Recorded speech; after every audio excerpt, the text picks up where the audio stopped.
and welcome to India Global on NDTV World. Tonight we zoom in on the disengagement story in eastern Ladakh and Apple's manufacturing base shifting from China to India. I'm your host Rica Roy and here are the headlines of the hour. India-China disengagement gathers pace. This disengagement ends after over 4-year-long military standoff. Apple's big manufacturing shift from China to India. They ship nearly $6 billion worth of iPhones from India. North Korea's foreign minister arrives in Russia. The visit comes after North Korean troops confirmed in Russia. US President Biden warns of dangerous situation. Brazil's second BRICS nation to decline to join China's Belt and Road Initiative. Brazil opts for alternative collaboration with Chinese investors. Hezbollah names Hassan Nasrallah's successor. Naim Qasim elected new Hezbollah chief.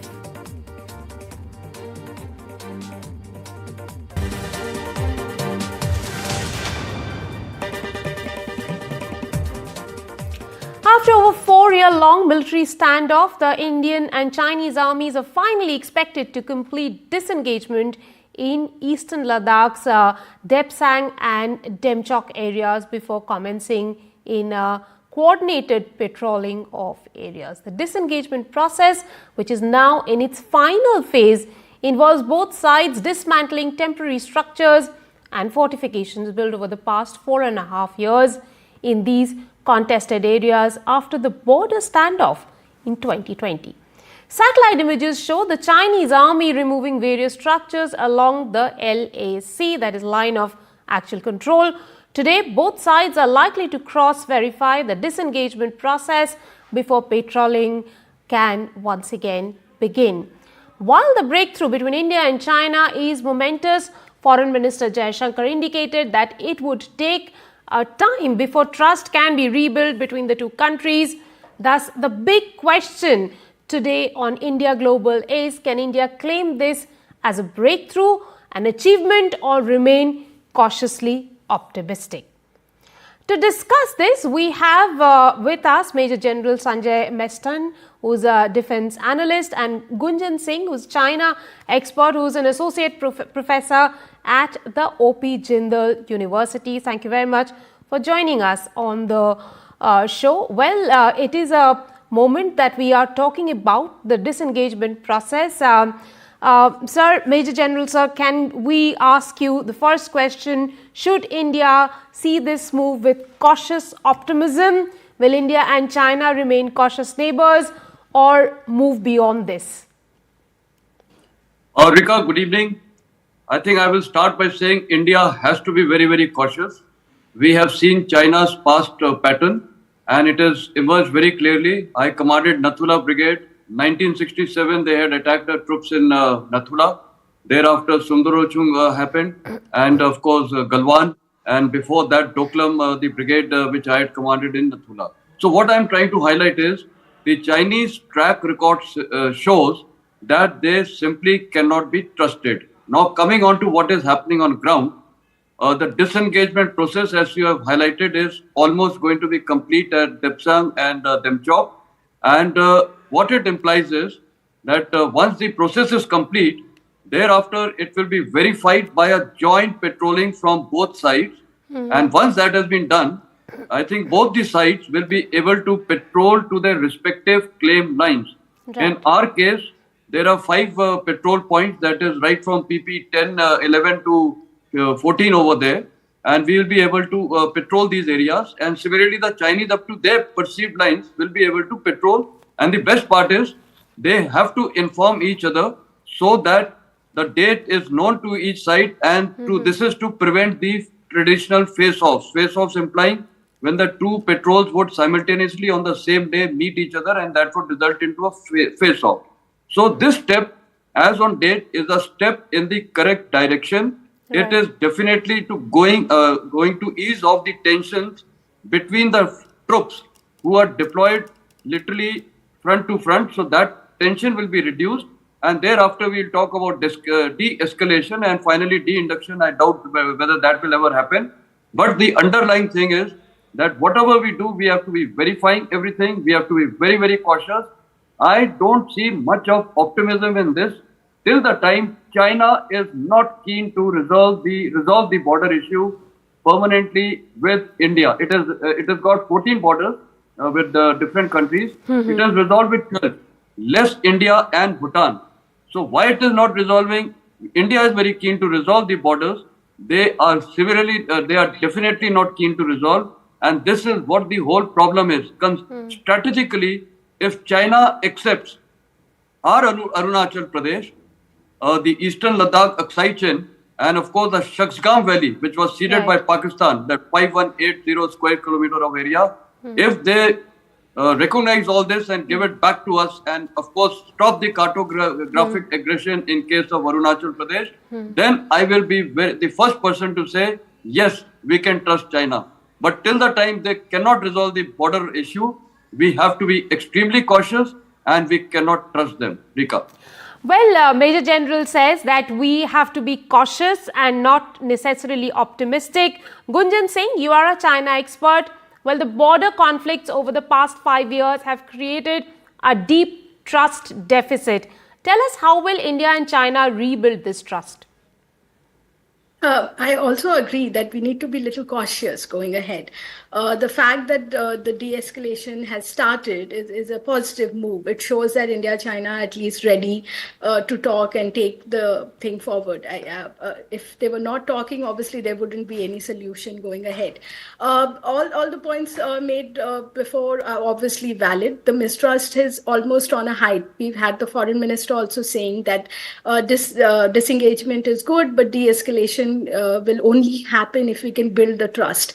Last 4.5 years, the casualty is not only the fact that we were not talking or there were skirmishes and the border was obviously on a very high tension situation, but also that it has actually dented whatever the trust that was built over time with the confidence building mechanisms are completely broken. India, China, at least the leadership, have not been talking on major issues like resolving the border for the last 4.5 years, and trust will take time. I think building the trust, India will have to be cautious. We'll have to see what the Chinese do concretely on the ground and not just take their words. We should learn from the past. Obviously, they've dismantled the structures and everything, but in the next few weeks, how they react, how their media reacts, what the leadership is saying, what gestures they actually extend towards India will have to be basically studied and seen, that whether we can take them in the right way or is just China saying something and we should be cautious about the fact that they will go ahead and do something that works for them again. Gunjan, let me ask you another question. Global Times has claimed that New Delhi's ties with United States and its allies are unreliable at the moment, which probably has forced it to ease tensions with China. How do you look at such coverage?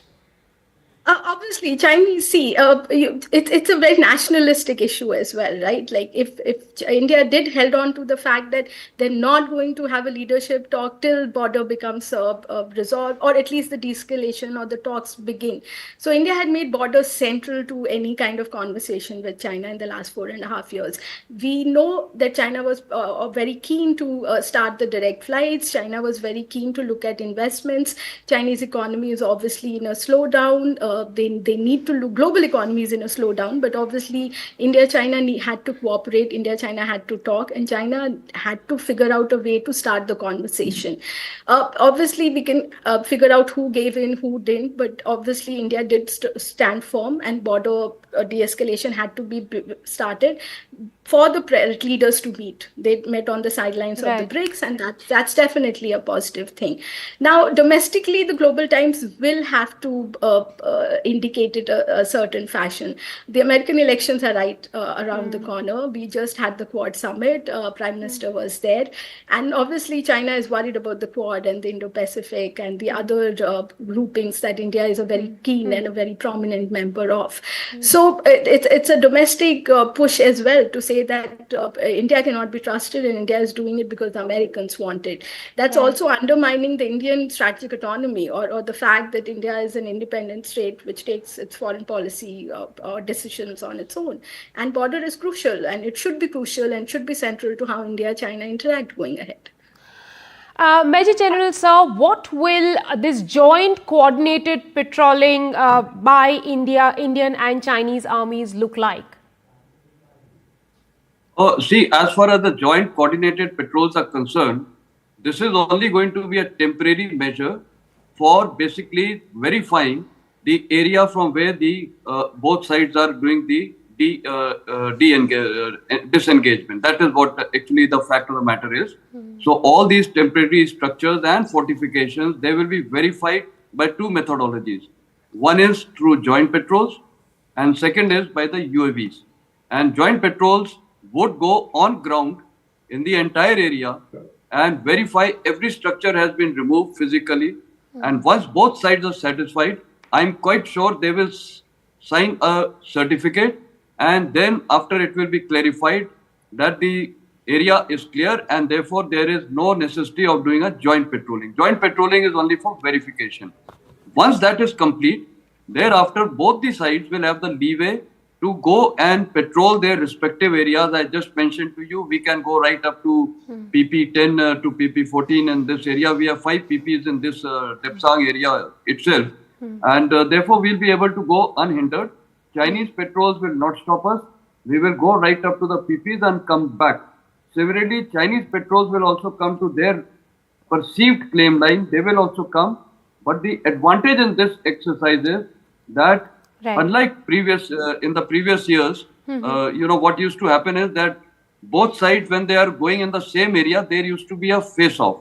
And sometimes in the face-off, because of the troops on ground, either side can do some mistake.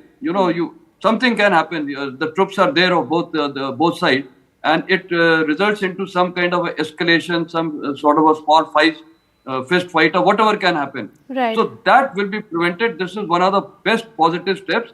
And coming on to the other areas, like Gogra, Hot Spring, etc., Galwan, now those were actually termed as buffer zones earlier in 2022. That was what was decided. Right. Now, even in these buffer zones, there is going to be a talk. Either we continue it as buffer zone or we again go to our respective patrolling points. So that decision will also that will also happen. So this exercise itself of the patrolling to the respective area will take some time, and thereafter it will be de-escalation, and de-escalation itself is not going to be an easy process. Why? Because both sides have got large number of troops and mechanized forces deployed, and therefore what will be that line beyond which it will be termed as de-escalation. So this will again involve a lot of talks on ground. So it is going to take time. But anyway, I would say as a soldier that this is a step in the right direction. Absolutely. It will take a lot of time. But again, we need to be very cautious and we need to verify everything with the Chinese side. Well, step in the right direction, but we have to be cautious. Those are the words from Major General Sanjay Meston. Thank you very much, sir, and Gunjan Singh for joining us on that discussion. With that, we'll take a very quick break on the show. When we come back, we discuss Apple's iPhone exports from India hit $6 billion mark amid efforts to reduce reliance on China. Stay tuned.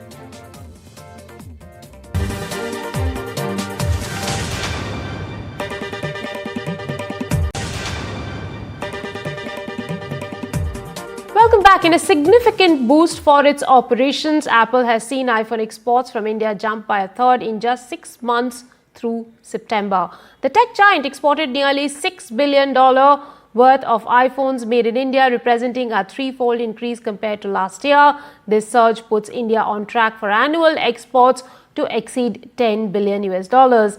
Apple is rapidly expanding its manufacturing footprint in the country, capitalizing on low subsidies, a skilled workforce, and advancements in technology. As tensions rise between Beijing and Washington, India is becoming a crucial part of Apple's strategy to reduce its reliance on China. NDTV's Sharat Nair brings us this report. Apple has managed to beat its own effort, export records from last year, and they've jumped up by a third. They've actually shipped $6 billion worth of iPhones in the first few months of this fiscal year. There are a couple of things to note here, and let me start by the biggest. These are made in India iPhones. Secondly, this number could actually touch $10 billion by the time fiscal year 2024 ends. Third, this means dependence on China is going down even more. In India, Apple has three major suppliers down south. One is Foxconn, the other one is Pegatron, and then there's Tata Group, who just recently bought their unit from Wistron. The story of Apple actually trying to localize in India, that goes back to 2017, but was majorly assembling back then. This year, however, the news of Apple making the Pro models in India, that caught favorable, reasonable attention because the 16 Pro and the 16 Pro Max, they're the costliest products in the 16 lineup. Small little breakdown helps understand the scale of this entire picture also. iPhones make up a huge major chunk in overall smartphone exports from India, and while this number stood at around $2.88 billion for exports to the US in the beginning of this fiscal year, first five months. 5 years ago, the annual number of these exports to US stood at just $5.2 million. This is in line with Apple's India expansion plans, with new retail stores being planned, a lot of marketing efforts going, and increased focus on manufacturing being optimized here. Apple, however, still holds less than 10%, around 7% of share in India. That doesn't reflect the aspirational value that the brand holds in India. India is a huge character in Apple's global story. Apple is banking heavily on local subsidiaries, workforce that is skilled and easily available in India, and overall technological advancements that India is making. Like we said, post-COVID, there has been an active effort to stop complete dependence on China for manufacturing by a lot of companies, Apple included. A position that is being actively targeted by India. To discuss more on this, we are joined by Dr. Asif Iqbal, foreign trade expert and is the president of Indian Economic Trade Organization, and Mithali Nikor, economist. Mithali, thank you very much for joining me on the discussion. China's argument is that India can't just snap its fingers and transform into a manufacturing powerhouse overnight. Should China be wary by this? Hi, Rica. It's very good to see you on this platform. And, thank you so much for including me in the discussion. I think let's first focus on exactly why is Apple prioritizing manufacturing in India. It's not only a China plus one strategy. And I think that has been made very clear by the number of companies and the number of investments that India has seen in the last 2 to 3 years. A lot of these companies are here to stay. They are not just coming because they want to diversify from China. Yes, that is one motivation, but they are coming and they would have left if they had not had a conducive business environment. They would have left had they not had the skilled labor or at least trainable labor to produce the kind of quality that they require for exports. So the fact that India is giving them, not only some kind of incentives and benefits and subsidies, as you said, under the production linked incentive scheme, but also a manufacturing ecosystem that works. That is why those companies continue to stay and invest. And secondly, Apple is not only looking at the export strategy, but they're also looking at a strategy of selling domestically. So I think, when we say that, should China be saying this or not saying this, I think the question is, it's moot. India is ramping up its manufacturing capabilities for its own growth and for the job creation within the country. So I think we have to stop comparing ourselves to others and we have to create a better and better business environment so that, today companies, and we should be wary, from China, companies can leave and come to India, then they can leave India also. So, that's what we have to really invest in. Right. Dr. Iqbal, is India slowly and steadily moving towards becoming a major manufacturing hub? Yes, Vitaly, I feel that we are going to become a major manufacturing hub, especially because the states of Tamil Nadu has the Foxconn, manufacturing facility. And if you see, just 2 weeks back, there was a development in Taiwan, and 6 months back also the development where the CEO of Foxconn, Terry Gao, is now standing for elections in Taiwan. And, he wants to see that, there has to be some kind of understanding with China. But then last week, again, Chinese government arrested and detained a few of Foxconn's employees. So there's a lot of discomfort in Taiwan with the Foxconn company's operations for their interference in their a lot of functioning happening there. So that is one of the reasons why Foxconn is shifting a lot of its operations towards India and especially in Tamil Nadu. And I believe that it's a great blessing in disguise for us that this is happening, because Chinese do not want him to split the opposition votes in the upcoming elections. Right. Mithali, decoupling from Chinese economy has become a shared strategic priority for both India and US. Would that help India pick up bulk orders from Silicon Valley giants like Apple? Absolutely, Rica. I mean, there is no doubt about it. Apple is, of course, just one company. Tesla is another company that, for a long time, the Indian government has been looking at and saying that, okay, can we bring Tesla and more manufacturing from Tesla to India? There are a number of other manufacturing component companies, like B2B component companies, which, can and should look at India as a manufacturing base. And this would be very much in line with our national growth strategies, because we want to become the manufacturer of high-tech equipment. High-tech equipment requires highly skilled labor. And by setting up clusters, like we mentioned, Tamil Nadu again is one state. We have Maharashtra, we have Gujarat, we have, other states in the south. We have, new cities like Amravati and Gift City, on the west and, in the south coming up. Right. Each of these, cities offer a very conducive ecosystem for tech companies in the west, especially in the US, where there are also a lot of Indians who are working and can, facilitate this investment linkages. Right. Dr. Iqbal, Apple accounts for just under 7% of India's smartphone markets. Will assembling it here also grow the customer base through competitive pricing? Well, effect in pricing will happen because, the Indian labor force is much lesser, and also the fact that, we have a lot of consumer base in India itself. For these phones, that will increase the margins for Apple, and most of the phones that are manufactured here will be sold here. So the logistics cost is going to be saved for Apple, and the cost of packaging and printing will be saved for Apple. So that is a big costing, saving for Apple, because a huge number of customer base is coming from India itself. So that will be one big, win-win for Apple. Mithali, the subsidies by Prime Minister Narendra Modi's administration helped Apple assemble its pricey iPhone 16 Pro and Pro Max models with better cameras and titanium bodies in India this year. But can India become its top market anytime soon? So, in fact, Rica, while you were saying this, I was thinking about, the nationalism and the pride that I've heard a lot of people express when they are buying new iPhones these days. Especially when you talk to the Gen Z and the youth, they are very clear when they say, oh, by the way, have you seen my new phone? It's made in India. And, that feeling of nationalism today, of course, cost is important. But after a certain point, an Apple iPhone, even a 16 or a, Pro Max, becomes equivalent to its next best, a Samsung, etc.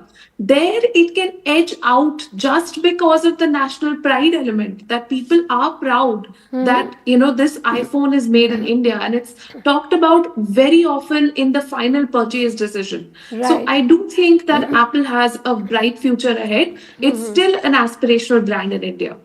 Well, thank you very much, Dr. Iqbal and Mithali, for joining me on the discussion this evening. With that, a quick break on the show. More on the other side. Stay tuned.